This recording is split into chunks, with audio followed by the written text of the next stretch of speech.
Insulin tells the body to convert the excess to fat. Okay, here's where we're getting into the weight part.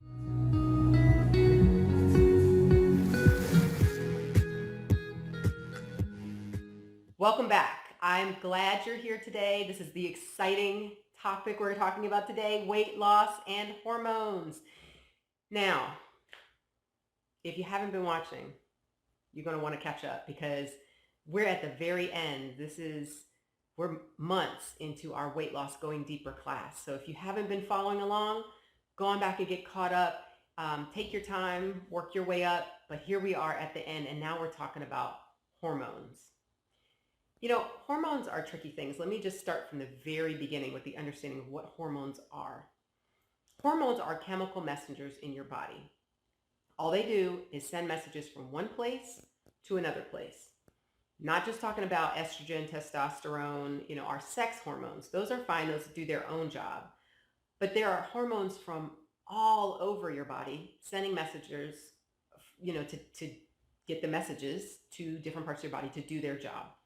Your thyroid makes a ton of hormones. Your brain makes hormones. But this time today, the first hormone that I want to talk about with you is a hormone that comes from your pancreas. And I bet you know what it is. It's insulin. Insulin is a crucial hormone when we talk about keeping the body in balance. Hormones basically send messages to keep things in a certain range of normal. Whatever it is that it's trying to manage, there's too much, you send a message, bring that number down. If it's too little, you send a message, bring that level up. And so hormones are just keeping things in a nice balance, nice little range of normal, okay? Insulin is exactly the same, but insulin's job is to keep your blood sugar within a certain normal range. If it's too low, the brain doesn't get fed, you don't feel good, you pass out, bad things can happen. Okay, but if it's too high, you can think of sugar in your blood like rust on a car. If it's around at high levels on a chronic, ongoing basis, it's causing damage, okay? You don't want a lot of sugar in your blood. That's diabetes, okay? So if you have chronic high levels of blood sugar, that's diabetes, and that causes damage. That's why people end up with toes amputated and such if their diabetes isn't well controlled. That's why kidney failure happens.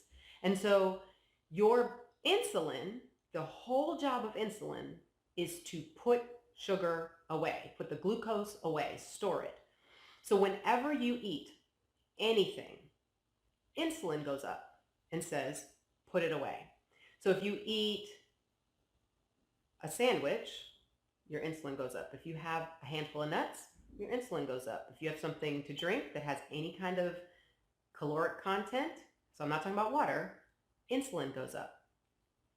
The job of insulin is to put the fuel in the cells or in storage where it can't cause corrosion and damage in the body. So considering that most of your fuel, if you put it in, even if it wasn't sugar to start with, it can be converted to sugar to feed the cells, glucose, then it has to be put away. It can't sit there in the blood at high levels all the time because it's causing things to get breakdown.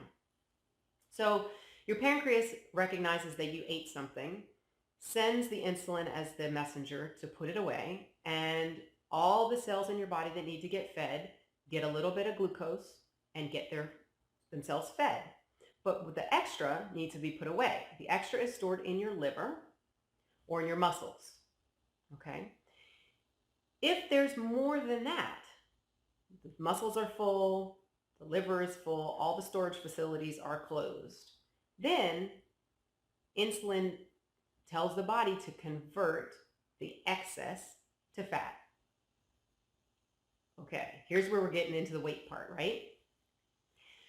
If you eat and your body is in storage mode from insulin, that is where you can control how much storage you're doing. If you eat the 6 meals a day plan, then every time you eat, your insulin spikes. Even if you're eating all fat, even if you're eating high protein, all that, that's all fine. You're still spiking your insulin. Insulin spikes based on what you eat in higher amounts or lower amounts. So if you eat more fat, you have a lower insulin rise. If you eat more protein, a little bit more. If you eat carbohydrates, even higher levels of insulin, okay?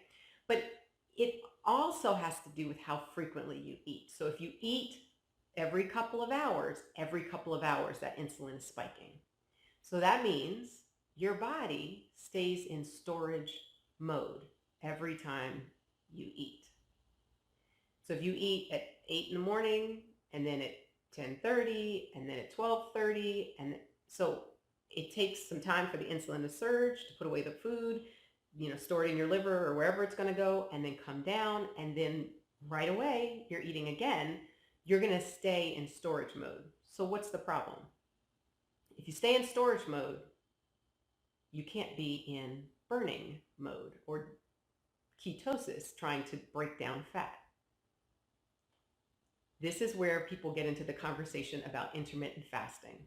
Because if you don't put something in, you don't spike insulin, you don't store, and your body goes, oh, well, we need some fuel, we'll pull it from storage. And that's where you get into weight loss. So that's the key about insulin. The more times you eat, the more frequently you eat, the more times you spike your insulin, the more time you spend in storage. If you're trying to lose weight, you don't want to stay in storage mode. I'm not telling you to stop eating altogether, but if you could space time between your meals, and don't forget the original discussion, okay? You got to have some familiarity and some comfort with hunger. You got to know when to stop eating. You can't just fast for 16 hours and then eat over what you really need, because some of that is going to get stored, and that defeats the purpose. So just remember, if you can go some hours between, and once you stop eating at night, you can push that window out in the morning to your first meal. The longer you stay from spiking your insulin, the more likely you stay in fat burning mode. Okay? So I hope this helps, talking about insulin and what it's for, and keeping the concept of storage and fat burning as concepts that you can use to help trigger your fat loss. We're going to catch up next week with another hormone to talk about how that impacts your weight loss. If you're not subscribed, please subscribe so you don't miss anything. And if you like this video, if it helped you, give me a thumbs up. And let me know in the comments if you have something that you want to talk about, or questions you have, or anything that we can talk together about and help you along your journey. Thanks for being here. I'll see you next week. Bye.